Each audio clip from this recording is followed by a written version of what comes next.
In October 2003, Ben and Jamie Shea were searching for room to grow. With 3 children and a need for more land, they began scouting for a larger property in the quiet stretches of the Arkansas River Valley. They found a sprawling colonial home with deep historical roots, featuring parts built as early as the late 1700s.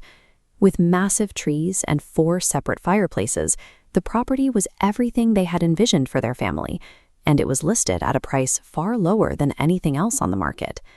But the initial walkthrough revealed a jarring detail in an upstairs bedroom. One of the fireplaces was completely boarded up. Scrawled across the wood in spray paint was a pentagram and the full name of a deceased boy, surrounded by the remnants of melted candles. The Shays looked past the unsettling room. They convinced themselves it was just the work of local kids breaking in to play around. Their eagerness to find a permanent family sanctuary made it easy to write the discovery off as harmless vandalism. By focusing on the potential of the house rather than its condition, the family committed to the purchase. They moved in under the belief they had secured a deal, despite the physical evidence suggesting the environment was anything but welcoming. Warnings from the local community started almost immediately. A woman who grew up in the house recognized Jaime and warned her the property was haunted.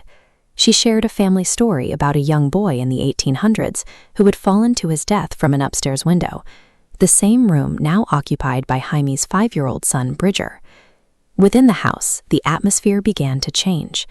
Ben, who slept during the day between nursing shifts, began hearing a baby crying through the monitor. Every time he rushed upstairs to check on his son, the room was completely empty. The child was actually out with a family friend. The disruption soon reached 5-year-old Bridger.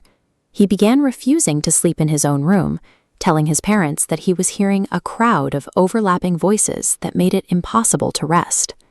This diagram shows electrical anomalies centered around the hallway leading to the pentagram room. Brand new light bulbs would burn out within days, and battery-operated touch lamps installed to provide light for Bridger would drain to 0 in less than an hour.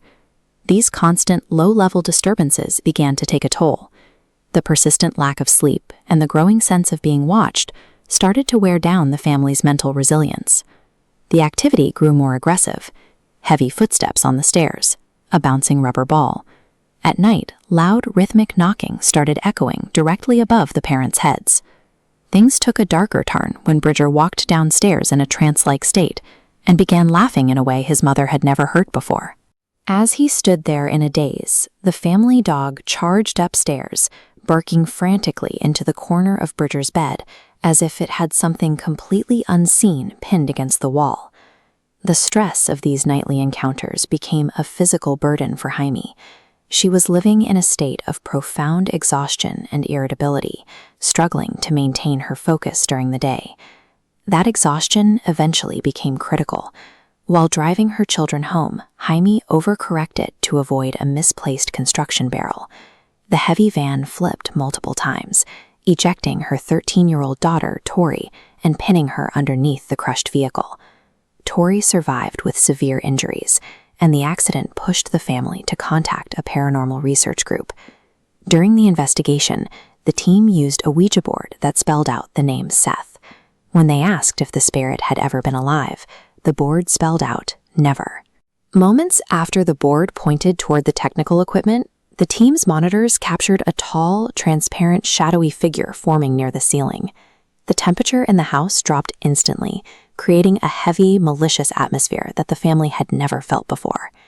The attempt to investigate and communicate only seemed to escalate the situation. Instead of finding answers or relief, the family found themselves facing a presence that was becoming increasingly hostile. The final breaking point happened during the day. While the family was listening to a CD in the kitchen, the player suddenly skipped to track 99. It began repeating a single, clear phrase over and over. You need to help. You need to help. The family left the house for good shortly after. They couldn't endure the environment any longer and decided to rent the property out rather than spend another night there. Their story eventually reached the Discovery Channel in 2007 for the show A Haunting. While the episode brought attention to their case, it also introduced several fabrications that deviated from the family's actual experiences. This split screen compares the television dramatization with reality. The show portrayed a phantom figure standing in the road to cause the accident. In reality, a chain reaction occurred. Months of escalating phenomena led to profound sleep deprivation and cognitive failure, causing Jaime to lose control. Jaime remains vocal in her rejection of the televised version. She maintains that the house didn't need a cinematic ghost to cause the wreck. The pure exhaustion of living under that much stress was more than enough to put her family in danger. The haunting of the Shea family was defined by the methodical, devastating erosion of their psychological and physical health. It demonstrated that the most dangerous part of such an experience is the slow destruction of the family's well-being.